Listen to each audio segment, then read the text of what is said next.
question was for a company with data reliance on hundreds of Excel files and without an effective HR system, what are the best practices to start with the people analytics? So that was the question. Yeah, and so basically it really starts with a understanding of what is the challenge that you want to have, right? So because if you think about people analytics, what do you want to do with it? Do you want to bring more order in the data? Then the first thing is to collect the data, find routines that the data gets put on your plate. Maybe see whether you can come up with a solution that you have kind of software that you everyone just loads things up, and if you really don't want to invest in a big Kubernetes system, I would rather do things simple, like a shared drive somewhere where people can put the data on. And you could really start with simple lists in the beginning, like Department 1 owes me the data for this month, etc. You got the point, right?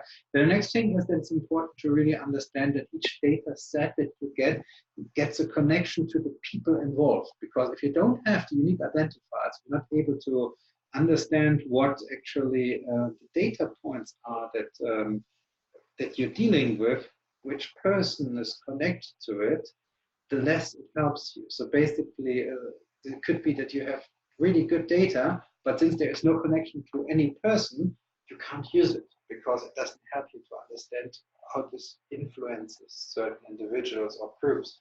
And so this is one piece. The other piece, of course, is then understanding what the long-term strategy is. Because if you collect the data, but nobody's interested in it, it doesn't help you, right? Is your strategy to be more data-driven as a company? Fine. Is your strategy to avoid all kinds of trouble? Also, maybe do it on your own behalf and think about coming up with a really nice beacon project. But really, I would go that route. Challenge, get the understanding of your strategy, get the data points, make it maybe low budget beginning, and then try to get more sophisticated over time, more, which is usually the case once you came up with a cool project.